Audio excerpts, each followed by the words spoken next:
Inona moa no tena mahaolana ny fahotana e? Hodiniantsika indray izany amin'ity fandarana universeny ity satria mila takantsika ny mahazava-dehibe ny hafantarana izany hoe fahotana mira tena olana izany. Manasanao ary. Saotra ho an'Andriamanitra ary kompatanana ho antsika ao anatin'ny fiarahana amin'izao fandaharana fiarah-mianatra ny soratra masina izao dia arabaina am-pifalianao ary sitraka indrindra ny irary ny fiadanan'ny tompo ny fahasoavany fitahiana sy fanambinana ho anao anatin'izao minitra maromaro iarahantsika izao. Andinika loha-hevin-dehibe sika amin'ity herinandro ity manao hoe ny fahotana, ny filazantsara ary ny lalàna. Ireo zavatra telo ireo izany, ny fahotana, ny filazantsara ary ny lalàna no hodiniantsika ary amaly fanontaniana lehibe sika mahakasika an'ilay hoe ny olan'ny fahotana anio. Indesika aloha hiaraka hivavaka. Ray malalo misaotra anao zahay satria izao fotoana izao natokana hiainonanao ary handinihana ny teninao sy hifandraisana aminao. Mangataka fahasoavana sy famondram-po zahay. Eny tompo ny fananao masina ny hamindra fo aminay, hamela ny elokay ary ianao mihitsy no hitaridalina anay ho amin'ny marina rehetra ao anatin'izao fiarahana mandinika soratra masina izao. Amin'ny anaran'i Jesosy no hanankinanay izany fangatahana izany. Amen. Ny olan'ny fahotana. Inona moa ny olan'ny fahotana? Mieritreritra isika ao anatin'ny fiainantsika, indrindra amin'izao feno rotoroto izao hoe andao aloha mba hanandrana ilalao fahotana, angamba, na hoe zaho efa milalao fahotana. Tsy izaho izany no tiana tenenina fa ny tsirairay mandinika tsara. Ao ihany koa ny hoe misangy amin'ny fahotana, sangina ilay fahotana hoe mba handrakandramana kely aloha sangina. Ary ao ihany koa aza ny efarany ilay hoe manamarina ny fahotana hoe fahotana fa lasa mety na marina. Lasa maivandanja eo anatrehantsika mihitsy izany ity hoe fahotana ity ankehitriny. Ary misy antony betsaka izany hodiniantsika mandritra ny herinandro ity anasako anao. Inona ny tena olan'ny fahotana ary? Ny fahotana sakana nangezabe indrindra amin'ny fifandraisako sy Andriamanitra, amin'ny fifandraisantsika amin'Andriamanitra. Ary amin'ny mahasakana azy izany dia manasaraka antsika amin'Andriamanitra, lasa tsy mifankahita amin'Andriamanitra, tsy mifampiaino, tsy miaona amin'Andriamanitra. Izay no ataon'io fahotana io. Ary tsy hoe ankehitriny fotsiny izay hoe misaraka kely amin'Andriamanitra, fa mbola misy voka-dratsiny mihitsy aza ilay izy. Fitahan'ilay fahotana isika. Dia ratrainy ihany koa, ataony maharadratra mihitsy, ary kikisany, tahaka an'ireny aretina izay mikika ireny. Nefa rano moa izany dia simbany mihitsy hatramin'ny farany. Romanina 5:7 dia milaza hoe fa fahafatesana no tambin'ny ota. Rehefa mandinika an'izany zaho sy ianao dia indraindray mbola mieritreritra hoe anka ilay fahotana tena tsy lahitra, tsy voatohatra mihitsy ilay izy dia mboatra mandeha ho azy.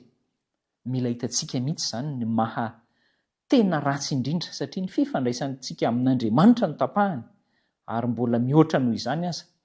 Ny fifandraisantsika amin'Andriamanitra tapaka, ny fifandraisantsika samy isika koa simba.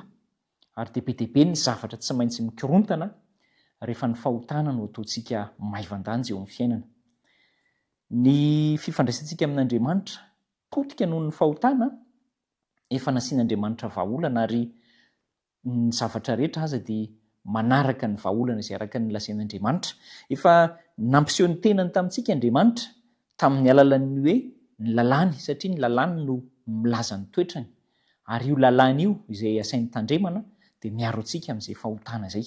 Asaiko ianao ao anatin'ity dinidinika ara-tsoratra masina fiarahantsika mianatra ity fa andinika isika ny Mateo 5:5 rehetra ka hatrany amin'ny 7 ny andininy rehetra. Io izany no iarahantsika mamofofofy toritenin'ny Kristy izy io, ary toriteny izay miresaka momba ny hoe ny fahotana, ny filazantsara, ny lalàna. Asehon'ny Kristy antsika ny tokony sy ny ilaina ataontsika. Iza moa no niresahan'ny Kristy eto? Raha nitory io teny io izy, nampianatra Kristy dia miresaka amina ankabeazany jiosy eny rehetra eny izany amin'ny fotoana izay itoriany teny. Ary misy ihany koa mety hoe firenen-kafa manara-dia miaino amin'izay fotoana izay, fa ny ankabeazan'izy ireo dia jiosy no miaino azy. Ary raha jiosy no miaino azy, inona no zava-nisy tamin'izany fotoana? Ireto jiosy mpiaino tamin'izany fotoana dia mihevitena fa efa marina, mihevitena fa efa mety, ary araka ny hitantsika tany aloha dia nanana an'ilay avinavina izay nananany fariseo sy ny mpanorad-dalàna hitantsika tamin'ny fandaliana teo aloha. Raha mihevitena izy ireo zany fa olo marina dia tsy hoe izy fotsiny ny olo marina fa izy irery ny olo marina eto ambonin'ny tany. Izay ny fiheveran'ny tenany. Ka nihitatra mihitsy izay fiheveran'izay hoe izy ihany koa no vovonjy, ary efa vovonjy izy irery no vonjen'Andriamanitra fa tsy misy firenena mahazo famonjena zany ankoatry ny jiosy. Ny nantsoina hoe jentilisana ny hafa firenena zany dia hoe tsy mahazo famonjena fa ny jiosy ihany ny vovonjy. Ary nahazo laka tao amin'izy ireo zany fon'ny Kristy tetỳ an-tany. Izay indrindra nahatonga ny toriteny Kristy io nitaridalana azy ireo. Inona moa no tanjon'ilay toriteny? Dia izao, ny avinavina ara-panahin'izy ireo no nitoerin'i Jesosy sy nahariarin'i Jesosy hoe tsy mety izany fomba fisainana izany. Mihevitena izy ireo fa olona miavaka indrindra eto ambonin'ny tany, ary ny tombotsoan'izy ireo dia hoe tsy hananan'ny olona rehetra. Kanefa rehefa nijery azy ireo Kristy ary tao amin'ny toriteny dia voalaza fa nasehon'i Kristy nianjanja fa mahantra ara-panahy izy ireo. Ary zaho sy ianao ihany koa na dia efa nihevitena aza hoe nanao ny marina, kristianina, ary miavaka amin'ny olona rehetra ao amin'ny fiarahamonina, dia tratran'izay fananaran'i Kristy izay ihany koa isika.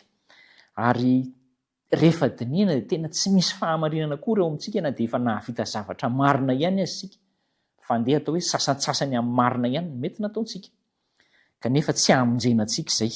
Tsy voavionjy ny fahamarinan'ny tenako izany na ianao. Fa tsy maintsy miantehitra amin'ny Kristy isika. Tsy maintsy miantehitra amin'ny fahamarinan'i Kristy isika eo amin'ny fiainana. Izy ihany no mahavonjy ny olona rehetra. Ary eto dia na dia nanantena aza ny jiosy fa hoe anameloka ny olon-kafa rehetra zao ny Kristy, hoe tsy mitandrin-dalàna, dia tsy izay ny tena nentin'i Kristy, fa naseho an'i Kristy kosa ny lalàna mba entina milazana fa mila mpamonjy daholo ny olona rehetra na izay efa mihevitra fa mitandrina azy aza. Izany no mahatonga antsika milaza ity am-pamaranana fa tena olana ny fahotana, ary efa namaha olana Andriamanitra fa anjarantsika no mandeha araka ny vahaolana araka an'Andriamanitra. Andeha entina mbafaka ny safidintsika anaiky an'Andriamanitra. Tompo, misaotra betsaka anao izay, tsapanay fa lehibe ary lalina sy mangitsokitsoka ny voka-dratsy nateraky ny fahotana, kanefa izay mbola manamaivana azy no ataonay. Mangataka famondram-po aminao mihitsy izay, aza vela ho diso izay amin'ny fisainana, ampio izay hahatakatra n'izay asehonao amin'ny lalàna dia ny tena fahotana ka ny toetranao izay marina, dia izany no andeha ho arahana amin'ny fitandremana ny teninao. Amin'ny anaran'i Jesosy Kristy no angatahana izany. Amen.